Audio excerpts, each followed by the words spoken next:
श्री सच्चिदानंद सद्गुरु साईनाथ महाराज की जय।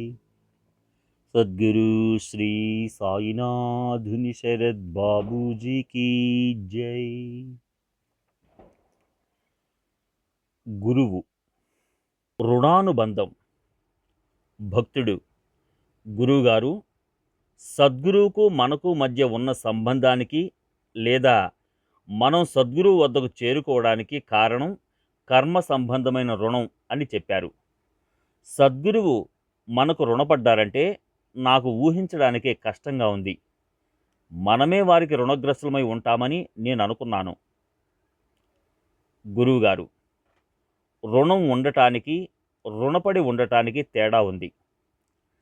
అక్కడ తీర్చవలసిన రుణం అంటూ ఏమీ లేకపోయినప్పటికీ రుణపడి ఉన్నామన్న భావన ఉంటుంది.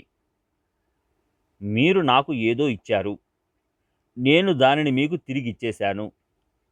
కానీ మీరు నాకు సాయం చేశారు కాబట్టి నేను మీకు రుణపడి ఉన్నానన్న భావం ఉంటుంది.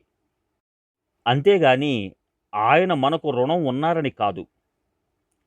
భక్తుడు: కానీ సద్గురువు మనకెలా రుణపడి ఉంటారు? అంతగా మేము ఏం చేసి ఉంటాము? గురువుగారు: ఆ విషయం నాకు తెలీదు. మీరు ఎంతో చేసి ఉండవచ్చు. మనం అంత ఇచ్చి ఉండకపోయినా మనమిచ్చిన దానికి మించి తిరిగి ఇచ్చేవారే సద్గురువు. బాబా చెప్పింది అదే. మీరు నాకు ₹1 ఇస్తే నేను మీకు ₹10 ఇస్తాను. ఆయన వడ్డీతో సహా తిరిగిస్తున్నారు, చక్రవడ్డీతో సహా. రుణం అంటే ఒక రకమైన భావోద్వేగపు అనుబంధం అని కూడా అర్థముంది. నేను అప్పు అనే పదం వాడకుండా రుణపడి ఉండటం, అనుబంధం ఉండటం, లేక ఆయనకు చెందినవారమనే భావం ఉండటం అంటాను. అది రుణానుబంధం అంటే. ఒక అనుబంధ భావన, ఒక గుర్తింపు. మనం బాబా మనవారని ఎలా అనుకుంటామో అలాగే మనం ఆయనకు చెందిన వారమని ఆయన అనుకుంటారు. దానికో కారణమంటూ ఏమీ లేదు. బాబా వీళ్ళు నా మనుషులు, నాకు చెందినవారు, నా పిల్లలు అనుకుంటారు.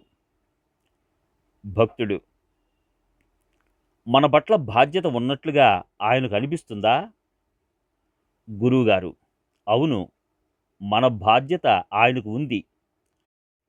ఆయన మన కోరికలకు, మన ప్రార్థనలకు ఎలా స్పందిస్తున్నారు? ఆ స్పందించే తీరులో ఆ బాధ్యత కనిపిస్తుంది. ప్రతిస్పందిస్తున్నారంటే బాధ్యత అనే కదా అర్థం. భక్తుడు: గురువుగారు, బాబా ప్రతిస్పందనను మరింతగా అనుభూతి చెందడానికి మనం చేయగలిగింది ఏమైనా ఉందా? గురువుగారు: దానిని గుర్తించి ఆనందిస్తే చాలు. దానిని గుర్తించడం అంత కష్టమా? కృతజ్ఞత చూపించడం కోసం మనం ఏదైనా చేయాల్సిన అవసరం ఉందా? మన కోసం ఏదైనా చేసినప్పుడు మనం దానిని అభినందించడం సహజంగానే వస్తుంది. ఆ కృతజ్ఞత ఒక సహజమైన ప్రతిస్పందన, అవునా? అది అలా కాకపోతే మనలోనే ఏదో లోపం ఉంది.